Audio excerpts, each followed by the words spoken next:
Hello everyone. मुरीम world का सबसे dangerous सफर अब एक ही वीडियो में। इस वीडियो में मैंने एपिसोड 1 से 4 तक की पूरी कहानी एक साथ कंबाइन की है, जहां एक नॉर्मल इंसान धीरे धीरे एक साइको से मॉन्स्टर बन जाता है। पावर लेवल 1 से 999, रिवेंज, ब्लड पावर और डार्क सीक्रेट्स, सब कुछ एक ही स्टोरी में। अगर तुमने पहले पार्ट्स मिस किए हैं तो ये फुल वीडियो तुम्हारे लिए परफेक्ट है, एंड तक जरूर देखना, क्योंकि असली ट्विस्ट लास्ट में है। मुरीम वर्ल्ड में सिर्फ स्ट्रॉन्ग सरवाइव करते हैं और ये बंदा सबसे डेंजरस प्लेयर बन चुका है। यदि आपने पहला एपिसोड पहले ही देख लिया है तो हर एपिसोड के अनुसार समय डिस्क्रिप्शन में दिया गया है, आप उसके अनुसार देख सकते हैं। आज मैं आपको एक मानवा के बारे में बताने जा रहा हूँ। इस मानवा का नाम है मुरिम अ साइकोपैथ। इस कहानी में आप जानेंगे कि कैसे एक साइकोपैथ सामान्य दुनिया से मुरिम की दुनिया में पहुंचा, कैसे उसने वहां सरवाइव का संघर्ष किया और कैसे वह सबसे शक्तिशाली पावरफुल बना। सामान्य दुनिया में वह गलत लोगों को अपने तरीके से मारा करता था, तो अब मुरिम की दुनिया में वह कैसे राज करेगा। चलिए शुरू करते हैं।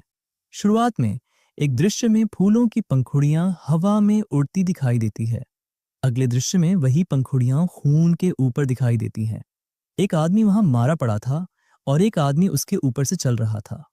फिर दिखाया जाता है कि ये लोग किसी दूसरे सेक्ट थे। कई लोग उस दिशा में जा रहे थे। फिर हमें 3 लोग दिखाई देते हैं।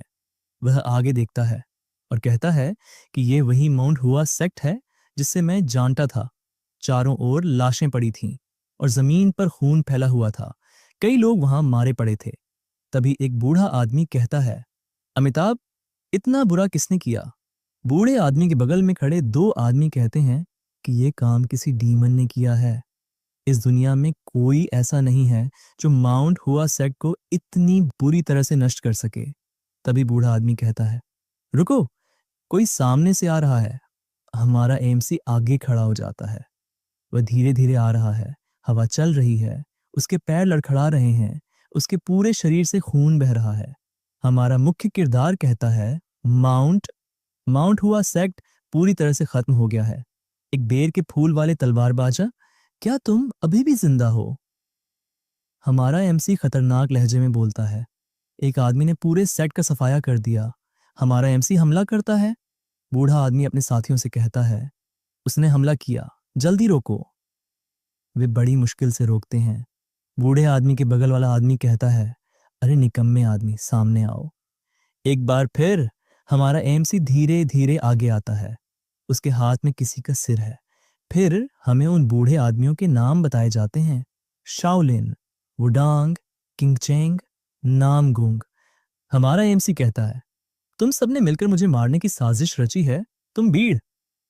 फिर हमारे एमसी को पूरी तरह से खतरनाक रूप में ठंडी आंखों से हाथ में एक लंबी तलवार लिए हुए दिखाया जाता है। वुडांग पूछता है, तुम कौन हो? तुमने ऐसा नरसंहार क्यों किया? एमसी यहां इसलिए आया क्योंकि उन्होंने कहा था कि माउंट हुआ सबसे शक्तिशाली है। फिर एमसी अपना हाथ हिलाता है और बूढ़े आदमी का कटा हुआ सिर फेंक देता है और कहता है कि अफवाहों पर भरोसा नहीं किया जा सकता। एमसी बहुत गंभीर स्वर में कहता है। टीनो हेड उस सिर को देखता है और घबराकर कहता है कि यह माउंट हुआ सेक्ट का नेता है।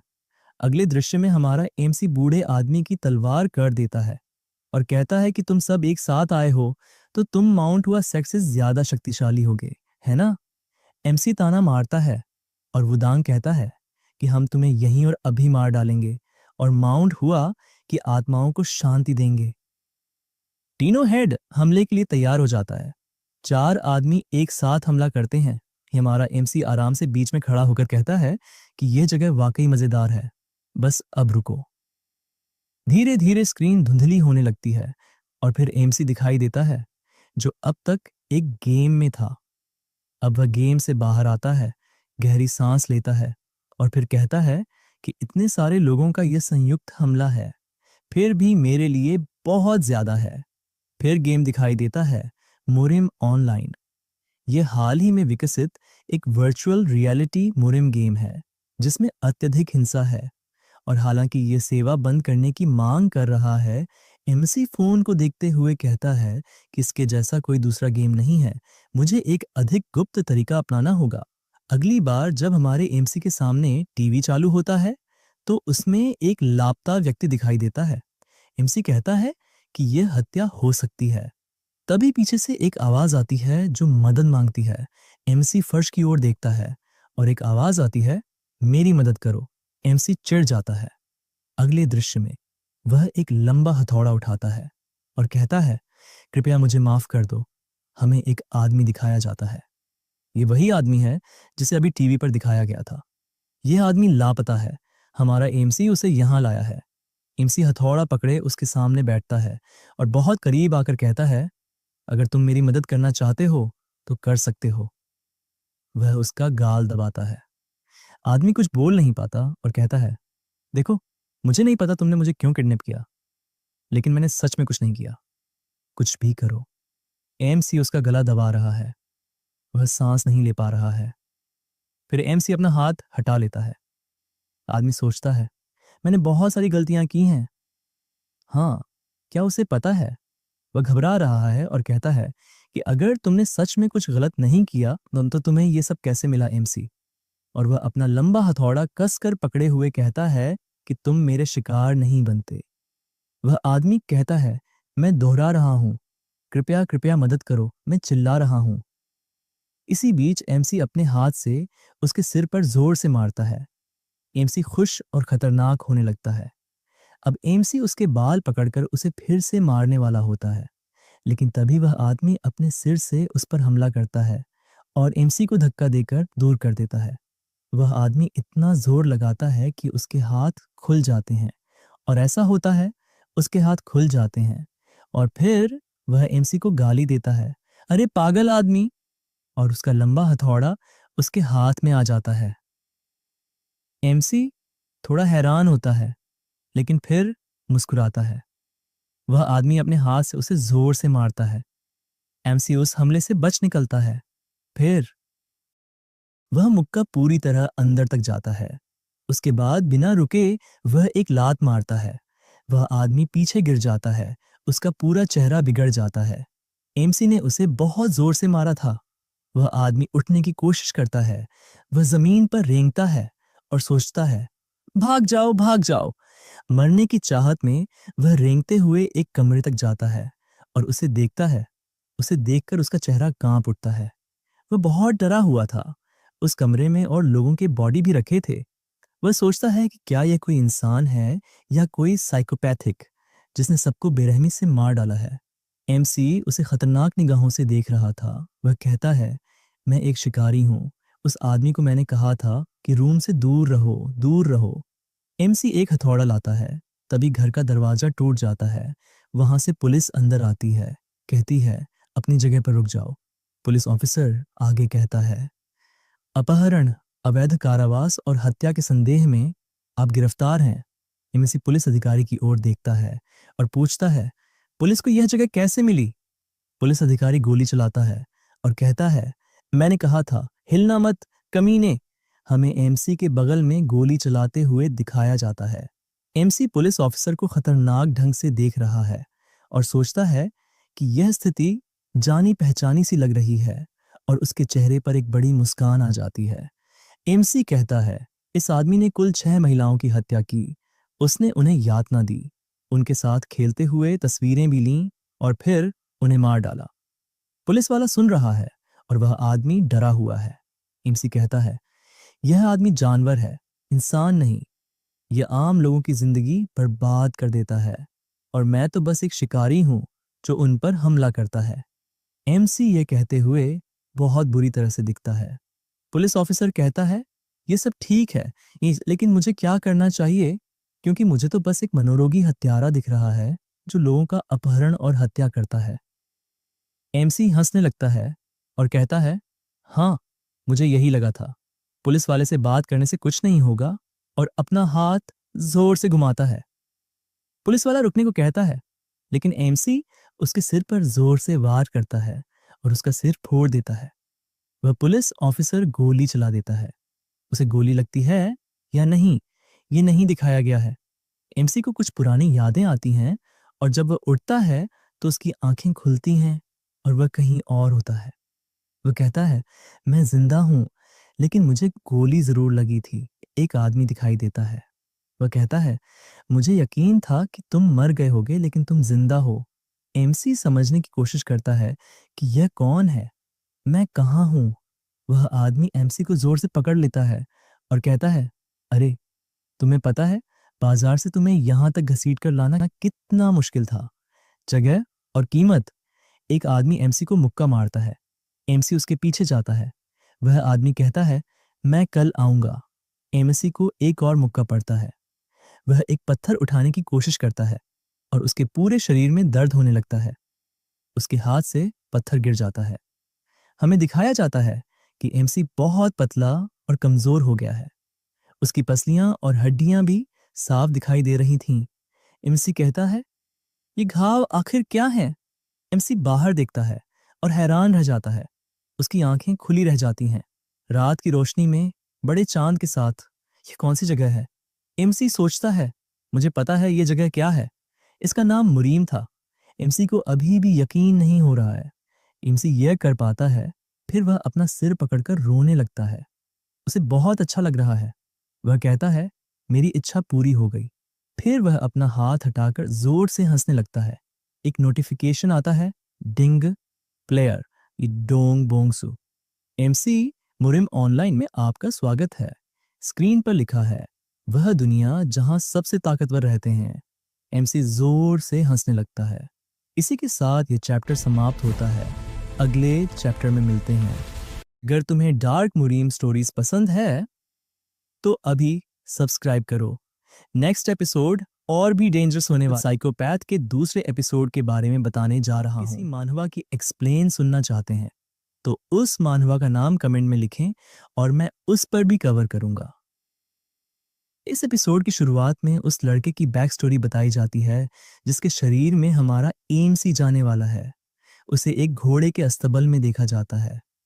वह वहां सफाई कर रहा होता है और घोड़े को चारा खिला रहा होता है। तभी कोई दरवाजे को जोर से लात मारता है और हमारे एमसी को बुलाता है। हमारा एमसी उसकी तरफ देखता है और कहता है, लॉर्ड मचील। उस आदमी का नाम मचील होता है। मचील कहता है, अभी मेरे साथ चलो, मेरे पास तुम्हारे लिए एक काम है। मचाइल एमसी को देखते हुए सोचता है कि इससे घोड़े की गंध की बदबू आ रही है। हमारा एमसी कहता है, अभी सर, मैंने अभी तक अस्तबल की सफाई पूरी नहीं की है। बस इतना ही एमसी कहता है। तभी माचल जबरदस्ती उसका मुंह पकड़ लेता है और कहता है, क्या मैं तुम्हारे सामने कोई एहसान मांग रहा हूं? डैनरी क्लैन, तुम जैसे हकलाने वाले अनाथ को यहाँ खाने और सोने देता है तो तुम अपनी औकात भूल गए होगे। तुम्हें गुलाम हो, समझे तुम? हमारा एमसी कमजोर है, इसलिए वह संघर्ष कर रहा होता है। अगले सीन में मचाइल एक आदमी के सामने होता है और वहां बहुत सारी तलवारें होती हैं। मचाइल एमसी को वहां लाया होता है। वह आदमी कहता है, ये कहां से उठा लाए मचील? तुम अकेले क्यों आए? उस आदमी का नाम बताया जाता है, डोंग ओ। मचाइल कहता है, अरे तुम तो जानते ही हो बूढ़े आदमी। भाई मचील आज फिर बोंगयांग इन में एंग मचील के साथ ड्रिंक कर रहा है। बूढ़ा आदमी कहता है, खैर, इससे खास फर्क नहीं पड़ता, लेकिन अगर सिर्फ तुम दोनों आए हो तो वहां इतना सामान हिलाना मुश्किल होगा। मचील कहता है, अरे आओ ना, क्या तुम्हें ये नहीं दिख रहा? हमारे पास एकदम सही बोझा ढोने वाला जानवर यही है। और वह जोर से एमसी को मुक्का मारता है। एमसी जमीन पर बैठ जाता है। क्या कर रहे हो? उठो और इन हथियारों को हिलाना शुरू करो। हम पहले जा रहे हैं तो उसके लिए शुभकामनाएं। हमारा एमसी अभी भी उल्टी कर रहा होता है। वह अभी भी दर्द में है। बूढ़ा आदमी देखता है और सोचता है कि यह अकेले कैसे करेगा। वह निराश हो जाता है और एमसी के लिए बुरा महसूस करता है। हमारा एमसी बहुत सारा सामान उठा रहा होता है। बैग से उपकरण भी बाहर निकल रहे होते हैं। वह इतना भारी होता है कि अचानक एमसी का पैर फिसल जाता है। वह तलवारों के साथ गिर जाता है। हरी तलवारें गिर जाती हैं। फिर एमसी सारी तलवारें इकट्ठा करता है और उस बैग को खींचने की कोशिश करता है। सुबह से शाम हो जाती है उसे खींचते खींचते। तब वह बूढ़ा आदमी कहता है, अच्छा काम किया, लेकिन बच्चे तुम आराम क्यों नहीं कर लेते? हमारा एएमसी चुपचाप खड़ा रहता है। तुम्हारा रंग रूप बहुत खराब लग रहा है। तुम ऐसे दिख रहे हो जैसे मरने वाले हो। एएमसी कहता है, ठीक हूं, एक तरह से मैं ठीक हूं। एएमसी साफ देख नहीं पा रहा होता। उसका सिर घूम रहा होता है चलते समय। तभी पीछे से एक आवाज आती है, क्या तुम सच में इस दयनीय कीड़े जैसी जिंदगी को घसीटना चाहते हो? फिर हमारा एएमसी एक आदमी से टकराता है। एएमसी उसकी तरफ देखता है। वह आदमी कहता है, क्या कर रहे हो? मेरे रास्ते से हटो। एएमसी उसके सामने छोटा लगता है। एएमसी कहता है, माफ करना। वह आदमी एएमसी को जोर से मुक्का मारता है। एएमसी सोचता है, मैंने क्या गलत किया? वह आदमी बिना रुके एएमसी को लात मारता है। एएमसी उड़कर दूर जा गिरता है। वह आदमी फिर से मुक्का मारने वाला होता है। एएमसी सोचता है, क्या वह समय था जब तूफान में मेरा परिवार मर गया था और मैं ही अकेला बचा था?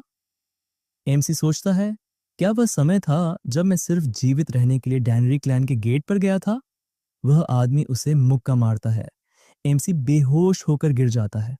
बेहोशी की हालत में वह कहता है, मुझे बचाओ, मुझे बचाओ। उसका शरीर ठंडा हो जाता है। फिर अगले सीन में एएमसी अपनी आंखें खोलता है। वह उसी टेबल पर होता है। उसका पूरा शरीर दर्द कर रहा होता है। वह उठकर पानी के पास जाता है। वह अपना चेहरा देखता है। उसे उस व्यक्ति की सारी यादें दिखती हैं जिसके शरीर में वह है। वह पहले कैसे रहता था, सब उसे कैसे मारते थे, उसे कैसे टॉर्चर करते थे। अब हमारे साइको ने उसके शरीर में एंट्री कर ली है। इस शरीर के असली मालिक का नाम सुसैम होता है। वह एक सामान्य बच्चा था। अब हमारा एएमसी उसके शरीर में है। वह पुराने शरीर के मालिक की सारी यादें देखता है। फिर वह टेबल के पास देखता है और सोचता है कि ये वही टेबल है जो मेरी माँ के पास थी। हमारा एएमसी कहता है, इस शरीर में असली मालिक कौन था? Body owner.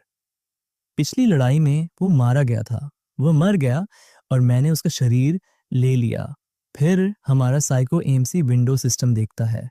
वह समझ नहीं पाता, लेकिन उसे दिखता है कि उसमें लिखा है, welcome to Murim online, the world of the truly strong. यानी अब हमारा साइको एएमसी उस लड़के में पूरी तरह प्रवेश कर चुका है जिसके शरीर में वह बिल्कुल कमजोर था और सब उसे मारते थे। हमारा साइको एएमसी कहता है कि यह मुरीम ऑनलाइन का स्टेटस विंडो है जो हमें साफ दिखाता है। मचाइल खाना लेकर आ रहा होता है और हमारे साइको एएमसी के लिए और बड़बड़ाता है, क्यों हमेशा मुझे ही यह गंदा काम करना पड़ता है? क्या इस विशाल डनरी क्लैन में घोड़ों की गंध साफ करने वाला मैं ही हूं? मचिल सोचता है कि अगर वह अपना काम खत्म कर चुका था तो सीधे घर क्यों नहीं गया? आखिर उसे पेंग डो रैंग जैसे इंसान से क्यों टकराना पड़ा? वह आदमी एक साइको है। एक आदमी दिखाया जाता है जिसकी बॉडी मस्कुलर होती है। धत, मेरे जैसे महान आदमी को आधे दिमाग वाले के पीछे सफाई क्यों करनी पड़ती है? मचील बहस कर रहा होता है और फिर किसी का चेहरा दिखाया जाता है। अगले सीन में माचल अपने पुराने तरीके से आता है, दरवाजे को जोर से लात मारता है और कहता है, बेकार बेवकूफ, तुम जिंदा ही क्यों रहे सिर्फ मेरी जिंदगी खराब करने के लिए? उसे नहीं पता कि उसके सामने जो है वह पुराना एएमसी नहीं बल्कि साइको एएमसी है। वह उसका खाना फेंक देता है। साइको एएमसी उसे देख रहा होता है। वह सोचता है, मुझे यहाँ जागे हुए 2 हफ्ते हो गए हैं। मचील और बाहरी दुनिया से जो मैंने जाना है उसके हिसाब से यहाँ की स्थिति यह है। वह बाहर देख रहा होता है और सबको नोटिस कर रहा होता है। उसे पता है कि यह चीन नहीं है। तलवारें और मार्शल आर्ट की वजह यही है। ये तकनीकें जो सिर्फ फिल्मों और नॉवेल्स में दिखाई जाती हैं, यहाँ असलियत है। इन मार्शल आर्ट से तुम्हें शक्ति मिलती है जिससे तुम उड़ सकते हो, सुपर हीरो जैसी चीजें कर सकते हो। लोग हवा में उड़ते हैं और आंखों से भी तेज चलते हैं। ट्रेनिंग हॉल दिखाया जाता है। एमसी यहाँ की हर चीज नोटिस कर रहा होता है। ये मार्शल आर्ट यहाँ जीवित वास्तविकता है। दूसरा, यह स्टेटस विंडो और सिस्टम। सिस्टम में strength, health, agility, attack, intelligence, defence, martial arts. Attack, martial arts, defence, सब पर क्वेश्चन मार्क होता है। नीचे स्किल, इक्विपमेंट और आइटम का ऑप्शन होता है। इसी वजह से मुरिम ऑनलाइन का स्टेटस विंडो काम कर रहा है और सिर्फ मैं ही इसे देख सकता हूँ। पहले मुझे लगा यह सिर्फ एक गेम है, लेकिन मार्शल आर्ट्स की वजह से यह निश्चित रूप से रियलिटी है। एक आदमी कहता है, देखो तुम्हें, भाई सैम, बड़ी ऐश की जिंदगी जी रहे हो। सैम उस शरीर के पुराने मालिक का नाम था। अब एमसी उसकी बॉडी में है। वह आदमी कहता है, जबकि किसी और की पिटाई हुई और सजा मिली क्योंकि किसी बेवकूफ ने तुम्हें इंतजार करवाया, है ना छोटे कमीने। वह खाना खाता है। वह आदमी कहता है, मैं तुमसे बात कर रहा हूं, हरामी, मैं सच में तुम्हें मार डालूंगा। तभी एमसी खाने के बर्तन को तोड़ देता है और उसे नुकीला बनाकर उस आदमी के गाल में घोंप देता है। उसके गाल से खून बहने लगता है। हमारा साइको एमसी उसकी हर हरकत देख रहा होता है। खून बह रहा होता है।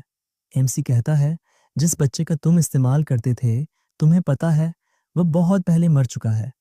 वह आदमी घबरा जाता है, लेकिन खून बहता रहता है। फिर एमसी उसी नुकीली चीज से उसे दोबारा मारता है और पूरी तरह साइको की तरह हत्या करने लगता है। पूरा स्थान खून से भर जाता है। हमारा साइको एमसी मारना बंद नहीं करता। चारों तरफ खून ही खून। खून देखकर वह पागल हो जाता है।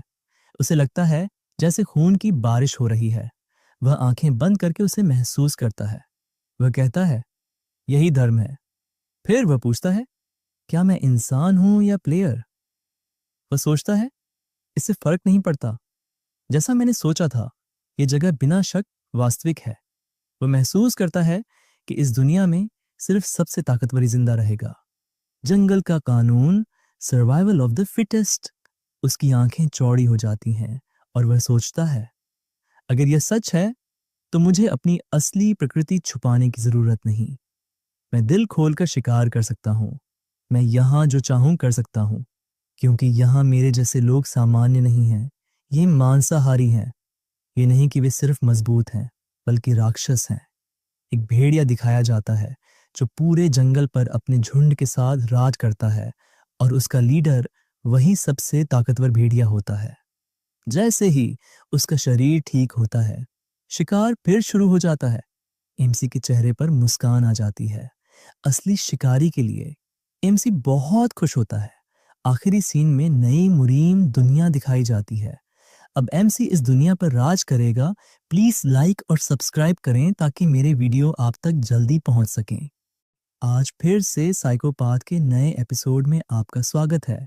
इस एपिसोड में आपको नई बातें जानने को मिलेंगी और अगर आपने पिछले एपिसोड नहीं देखे हैं तो आप मेरे चैनल पर जाकर उन्हें देख सकते हैं ताकि कहानी को अच्छी तरह समझ सकें। पिछले एपिसोड में एमसी ने एक आदमी की बेहद बेरहमी से हत्या कर दी। अब देखते हैं आगे क्या होता है। एपिसोड के शुरुआती सीन में एमसी उसी मृत व्यक्ति के बगल में बैठा हुआ दिखाया गया है जिसे उसने कुछ देर पहले मारा था। एमसी कहता है, आमतौर पर ऐसे आदमी का शिकार करना भी बेकार होता है, लेकिन मुझे कुछ पता लगाना है। एमसी उसकी लाश को देखता है और अपना सामान रखने का इन्वेंट्री खोलता है। इसमें हम कुछ भी रख सकते हैं। एमसी कुछ अलग सोचता है। मुरीम ऑनलाइन में सामान रखने की इन्वेंट्री ग्रेड के हिसाब से थी, जहां एक वस्तु एक स्लॉट लेती थी, लेकिन यह इन्वेंट्री तो बस एक विशाल खाली जगह है। एएमसी अपना हाथ इन्वेंट्री में डालता है और कहता है, यह तो बहुत बड़ा है, कम से कम 300 वर्ग मीटर का होगा। एमसी कहता है, खेल में तो ऐसे ही होता था, है ना।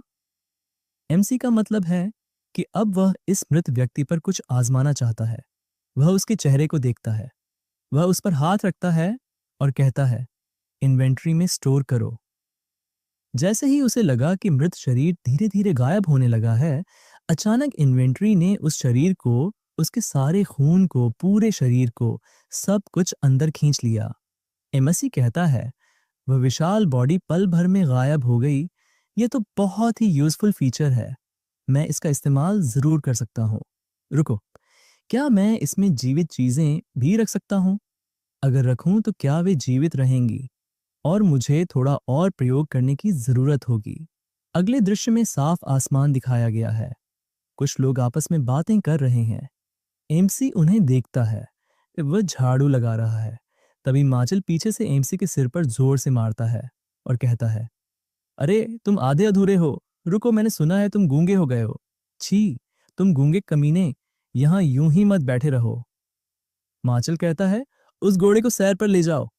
एमसी सिर झुकाकर कहता है, हाँ माचल, भगवान, मैं इस बदमाश का क्या करूं जो ठीक से बोल भी नहीं सकता। अगले दृश्य में एमसी को घोड़े के साथ चलते हुए दिखाया गया है। एमसी सभी लोगों को देखता है। फिर एक सीन में 3 लोग दिखाए गए हैं। हमारा एमसी, हमारा एमसी। 3 बच्चे छुपकर उसे देख रहे हैं। वे एमसी पर एक छोटा पत्थर फेंकते हैं। वह एमसी को लगता है एमसी के सिर से खून बह रहा है। एमसी कहता है, देखो इस बेवकूफ को, पागल, ये अब बोल भी नहीं सकता। एक बच्चा एमसी को चुप रहने को कहता है। एमसी उसे गुस्से से देखता है। वह बच्चा उसकी मौजूदगी में खतरे को भांप लेता है। वह बच्चा एमसी को रोकने की कोशिश करता है, लेकिन वह चला जाता है। अगले सीन में मचिल को दिखाया गया है। वह कहता है कि मुझ जैसे आदमी को ततैया साफ करते हुए बीमार नहीं होना चाहिए। मचिल एमसी से पूछता है, तुम वहां से क्या निकाल रहे हो? एमसी को काम करते देख मचिल की आंखें चमक उठती हैं और वह कहता है, रुको, क्या इस बदमाश ने मेरा सारा काम कर दिया? एमसी कहता है, सौर से हाँ। माचिल सोचता है कि वह लगभग मर ही गया था और अब वह बिल्कुल अलग इंसान बन गया है। एमसी माचिल को देखते हुए उसे एक छोटा सा बैग दिखाता है। हाँ छोटे बदमाश, आखिरकार तुम्हें दुनिया के नियम समझ आ गए। एमसी भी खुश होने का नाटक करता है। माचिल, वह कहता है, शाबाश, अब से ऐसे ही करते रहना। एमसी खड़ा होकर खुशी से चिल्लाता है।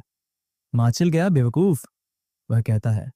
उसे यह भी एहसास नहीं है कि वह अपने ही अंतिम संस्कार का खर्च उठा रहा है। माचिल का सीन दिखाया जाता है।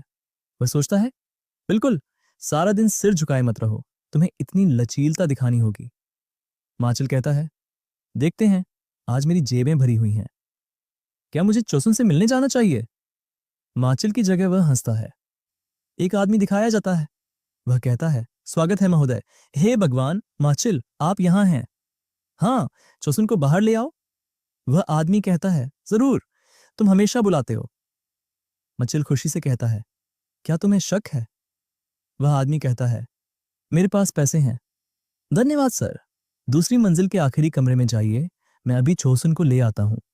माचिल कहता है, मैं आ रहा हूं। तभी एक महिला दिखाई देती है। वह कहती है, ये चोसुन है सर। माचिल गर्व से उसकी ओर देखता है और कहता है, यहां बैठिए। महिला कहती है, मैं आपके लिए एक पेड़ डालती हूं सर। माचिल कहता है, हाँ हाँ, एक डालिए। हा हा हा हा, वैसे आपके हाथ कितने प्यारे हैं। थोड़ा और पास आइए। फिर हमें एक दीवार दिखाई देती है जहां से कोई माचिल को देख रहा है। एक आंख दिखाई देती है। फिर पता चलता है कि यह कोई और नहीं बल्कि एमसी है जो अपनी आंखों से सब कुछ देख रहा है। यह एपिसोड यहीं समाप्त हो। Hello everyone. एपिसोड की शुरुआत में हमें आसमान दिखाया जाता है और एक आवाज सुनाई देती है, अगर तुम दूसरी मंजिल के आखिरी कमरे में जाओगे तो मैं तुम्हें सही रास्ते से चुनी हुई लड़की के पास ले आऊंगा। वह आदमी माचिल से बात कर रहा है। वह सोच रहा है कि वह असल में एक ऐसी लड़की को लेने गया है जो उसकी बेटी की उम्र की है, लेकिन पैसे देखकर वह खुश हो जाता है और कहता है, तो फिर पैसे? वहां पैसे रखे हैं। तभी एक और व्यक्ति आता है। उसका चेहरा दिखाई नहीं देता। फिर एक आवाज आती है, माँ, मैं सोसेम हूँ।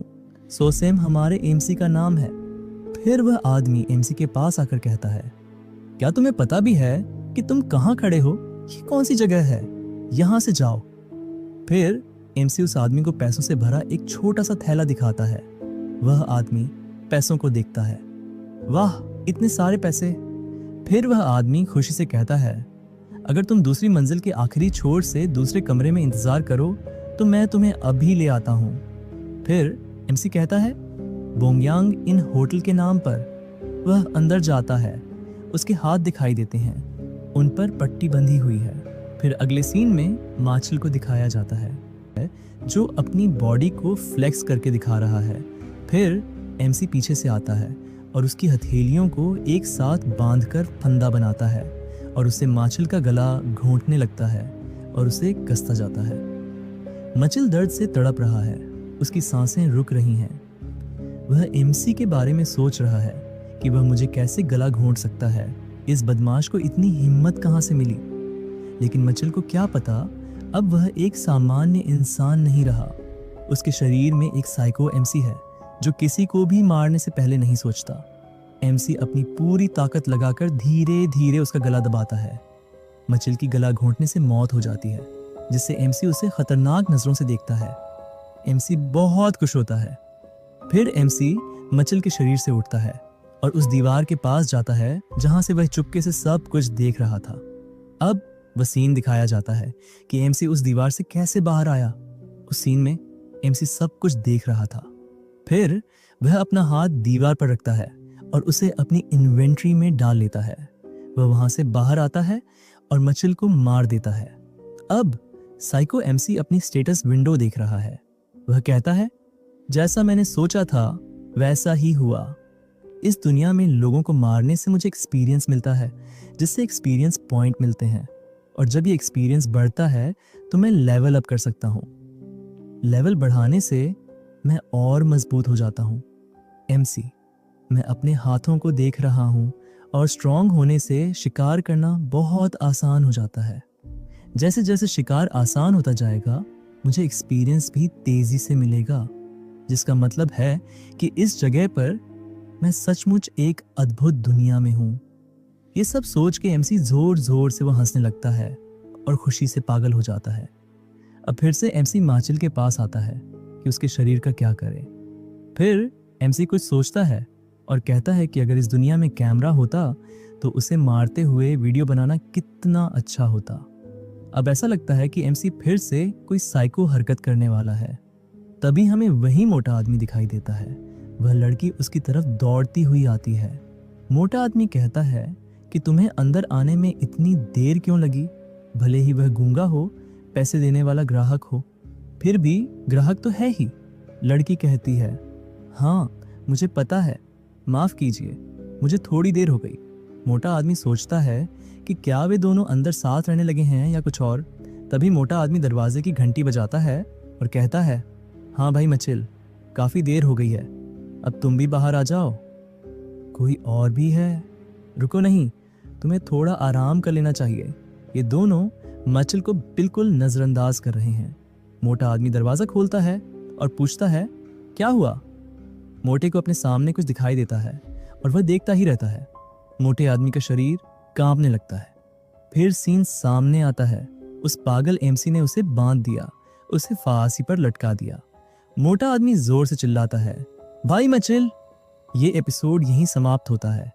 एपिसोड 5 अनहाय अनहाय। उत्तर में हुआई नदी बहती है और केंद्र में यांगजी नदी, जिससे एक विशाल मैदान बनता है। यह भूमि प्राचीन काल से अपनी उपजाऊ मिट्टी और कई झीलों और नदियों के संगम के लिए जानी जाती है, जिसने वाणिज्य और व्यापार को फलने फूलने में मदद की। जहां धन इकट्ठा होता है वहां चोर और बदमाश भी पीछे पीछे चले आते हैं। जैसे जैसे अनऑर्थोडॉक्स गुट के डाकुओं और खलनायकों के झुंड बेकाबू होने लगे, कई लोग उन्हें हराने के लिए खड़े हुए। अनहाय में मुरिम के नियमों का पालन करने वाले कई कुलों और सेक्ट्स की स्थापना हुई। उनमें सबसे प्रमुख नामगूंग क्लैन था, जो मध्य मैदानों के 5 महान कुलों में से एक और अनहाई का सबसे बड़ा संप्रदाय था। दूसरा था दानरी क्लैन। हालांकि दानरी की तुलना नामगोंग से नहीं की जा सकती, लेकिन इसकी अपनी एक विशेष लड़ाकू शक्ति, क्रॉस हेवन स्वॉर्ड डिवीजन और खुफिया जानकारी व कानून लागू करने वाला समूह ब्लैक क्रो स्क्वाड है, जिसकी वजह से अनहाई में इसकी प्रतिष्ठा फैल गई। ब्लैक क्रो स्क्वाड की जानकारी जुटाने की क्षमता इतनी जबरदस्त है कि बेगर सेक्ट, जो सूचना के मामले में खुद को दूसरा कहलाना पसंद नहीं करते, उन्हें भी मानना पड़ता है कि कम से कम अनहाई के भीतर दानरी का ब्लैक क्रो स्क्वाड उनसे बेहतर है। लेकिन हाल ही में वही ब्लैक क्रो स्क्वाड एक नए मामले से जूझ रहा है। अगला सीन, मौसम साफ दिखाया जाता है। एक व्यक्ति को दिखाया जाता है जो ब्लैक क्रो स्क्वाड का लीडर है। लीडर के पास एक मुखबिर आता है और कहता है, एक और आत्महत्या, यह एक महामारी की तरह फैल रही है। लीडर मन में सोचता है, पिछले कुछ महीनों में लगभग 100 लोगों ने अपनी जान ले ली है। आत्महत्याएं हमेशा होती थी, लेकिन महीने में अधिकतम 1 या 2। कभी इतनी ज्यादा नहीं।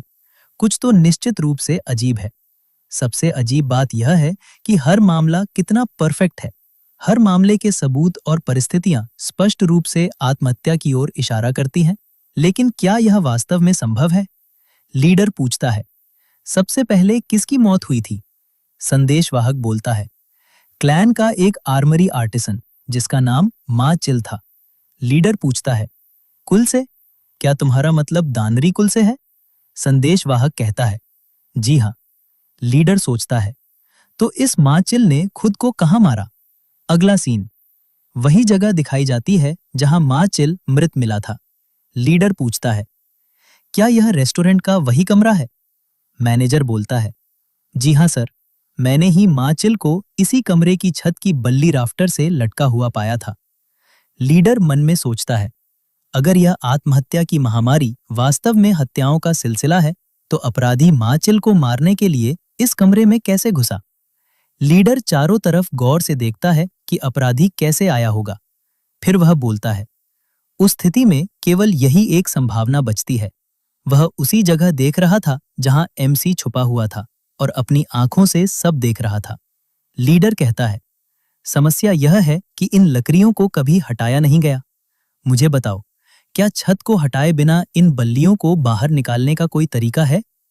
मैनेजर बोलता है, नहीं, बिल्कुल नहीं सर। ये लकड़ियां छत और फर्श के बीम के खांचों में फिट हैं। आप बीम को निकाले बिना इन्हें बाहर नहीं खींच सकते। लीडर सोचता है, क्या यह वाकई आत्महत्या थी? फिर पूछता है, जब माचिल मरा तब क्या बगल के कमरे में कोई और था? मैनेजर कहता है, जी हाँ, उस कमरे में एक और मेहमान था। वह शायद माचिल के समय ही आया था। वह कौन था? दानरी कुल का सोसाम। अब एमसी को दिखाया जाता है। वह सिस्टम विंडो देख रहा होता है। एमसी सोचता है, परसों मैंने पास में जिस आदमी को मारा था, उससे मिले एक्सपीरियंस पॉइंट्स एक्सपी पहले वालों से कहीं ज्यादा थे। वह आदमी जरूर एक मार्शल आर्टिस्ट रहा होगा। किसी ताकतवर को मारने से ज्यादा एक्सपीरियंस पॉइंट्स मिलते हैं। लेकिन अगर मैं अभी किसी असली मार्शल आर्टिस्ट से लड़ूं, तो मैं पक्का हार जाऊंगा। दांदरी कुल का सबसे कमजोर योद्धा भी मुझसे ज्यादा ताकतवर है। मुझे ऐसे शिकार की जरूरत है जो आम लोगों और मार्शल आर्टिस्ट के बीच के अंतर को पाट सके, बिल्कुल उसी की तरह जिसे मैंने परसों मारा था। तभी एक गुंडा बोलता है, अरे वाह, काफी समय बाद दिखे। हमारा छोटा सोसाम तो हैंडसम हो गया है। ओए सोसाम, जब बड़ों को देखो तो नमस्ते किया करो। क्या यह सच में हमें नजरअंदाज कर रहा है? नहीं, हमारा छोटा सोसाम ऐसा नहीं कर सकता। एमसी मन में सोचता है, सड़क छाप गुंडे, चाहे सोसाम कितना भी हारा हुआ लूजर क्यों न रहा हो, फिर भी वह सेक्ट का सदस्य है। क्या उसने वाकई अपनी जिंदगी इन कचरे जैसे लोगों के हाथों दबकर बिताई है? गुंडा फिर बोलता है, तुम वाकई हमें इग्नोर कर रहे हो? लगता है हमें हमारे सोसाम के साथ अकेले में थोड़ी बातचीत करनी पड़ेगी। एमसी सोचता है, क्या मैं इन सबको यहां मारकर इसे आत्महत्या जैसा दिखा सकता हूं? अगर मैं लाशों को अपनी इन्वेंट्री में डाल दूं और कहीं और फेंक दूं, तो यह संभव हो सकता है। लेकिन अगर मैं यहां तमाशा करता हूं, तो पकड़े जाने का खतरा है।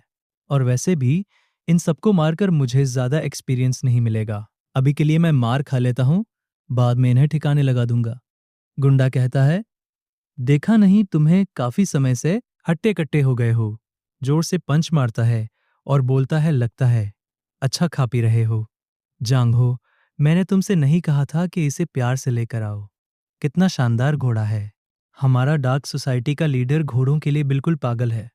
तो मैं सोच रहा था कि ये घोड़ा उन्हें तोहफे में दे दूं। तुम्हारा क्या ख्याल है? एमसी सोचता है, कितनी साफ किलिंग इंटेंट। तो शुरू से ही उसका यही लक्ष्य था। वह मुझे मारकर घोड़ा हथियाने की योजना बना रहा है। हालांकि उसने शिकार के लिए गलत इंसान को चुन लिया है। गुंडा बोलता है, तुम्हारे दिमाग में बहुत कुछ चल रहा है, लेकिन मैं कोई भी बकवास दोबारा नहीं पूछता। तब एमसी बोलता है, तो फिर बस मुझे मार डालो। दोबारा पूछने की जहमत क्यों उठा रहे हो? इन्वेंट्री। जैसे ही एमसी ने चाकू निकाला, इन्वेंट्री से पूरी ताकत के साथ उसमें घूप दिया। एमसी से ऑरा निकल रहा था, या अभी जो हमला एमसी ने किया था उसे देख के सब डर से कांप गए। तभी एमसी को दिखाया जाता था जिसने उस बंदे को मार दिया होता है। सिस्टम विंडो दिखाई देती है। वह लेवल 1 से लेवल 2 पर पहुंच जाता है। एमसी का ऑरा खतरनाक हो जाता है। सब लोग चिल्लाते हैं, एक शैतान, यह एक शैतान है, सब मिलकर इसे मारो। एमसी का लुक ही बदल जाता है। सब मिलकर इस कमीने शैतान को जान से मार दो। एपिसोड 6 जल्दी चाहिए तो कमेंट करो नेक्स्ट। इस चैनल को सब्सक्राइब करें, वीडियो को लाइक और सपोर्ट करें ताकि अगला एपिसोड सबसे पहले आप तक पहुंचे।